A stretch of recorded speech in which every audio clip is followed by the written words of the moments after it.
Good afternoon, brothers and sisters.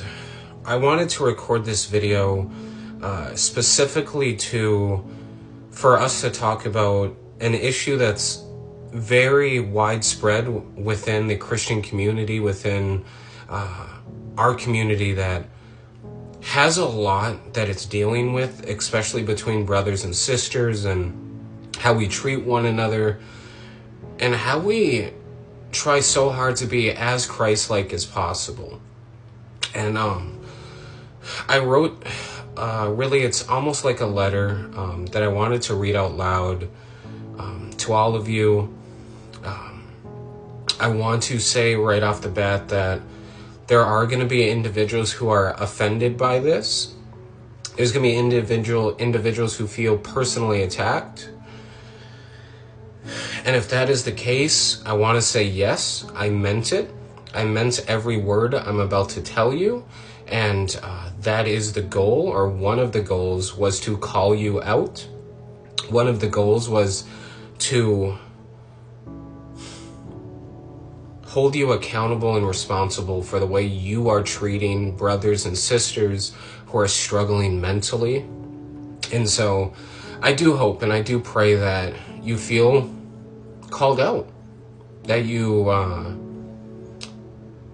eventually, I hope you look inward and examine your behaviors, your treatment of others, how you talk to others. And then secondly, you redefine and figure out what you actually believe, because what is in your bio on TikTok, on Instagram, on Facebook, what's in your bio with your scripture verses, you don't believe those things, because if you believe those things, you wouldn't be acting in the way you're acting. You wouldn't be treating the people the way you're treating people. So, yeah. So, I'm going to read this letter that I wrote, basically. So here we go. Christians love to shame and guilt trip brothers and sisters who are struggling mentally.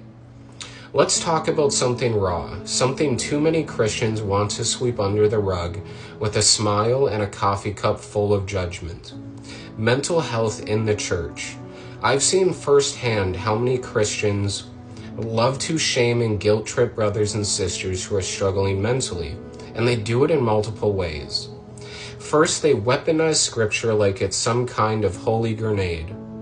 They comment on my videos and vomit a Bible verse like, "See, this proves what you are experiencing is a lie. It's not from God. Just pray and you'll be healed." First of all, God is not some magical genie that grants wishes because you rub the Bible 3 times. He's not a Disney character. He's sovereign. We abide by His will, not the other way around. And if your theology says God owes healing just because you asked once, explain Paul, who prayed 3 times for the thorn in his flesh to be removed, and God said no. My grace is sufficient for you. My power is made perfect in weakness. 2 Corinthians 12, verse 9. If Paul the apostle, who wrote half the New Testament, was told no, who are you to tell me that my pain is invalid? Second, some accuse people like me of not having a relationship with Christ. Really? Because I battle schizophrenia, anxiety, depression, and addiction, I must not be saved?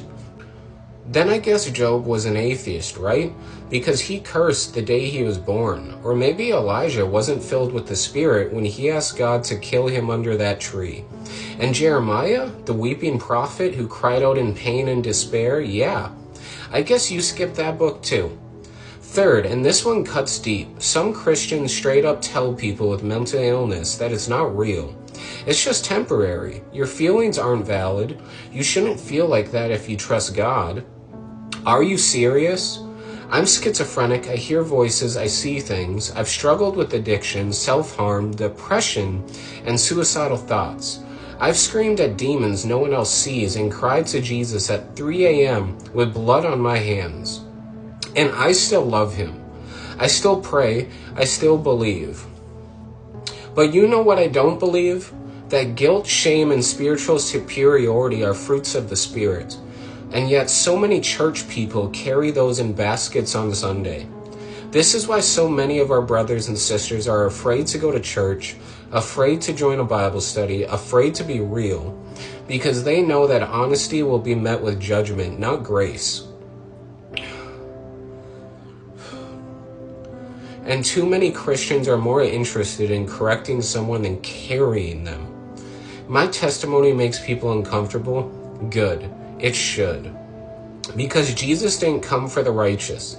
He came for the sick, the broken, the addicted, the mentally tormented, and that includes me. My grace is sufficient for you, for my power is made perfect in weakness. 2 Corinthians 12, verse 9. Thank you for listening, brothers and sisters. I just want to say thank you, and I love each and every one of you. And if you're struggling right now, I want you to know you're not alone. There's people that care and love you, who want to see you succeed, who want to see you happy. So please don't be afraid to reach out. Please don't be scared to message me. I'm not going to judge you. Rather, more than likely I can relate to you, and we can learn from each other, and we can love one another as Christ commands us to and teaches us how to. So thank you so much from the bottom of my heart. I love you guys. Peace out. Have a good night. God bless.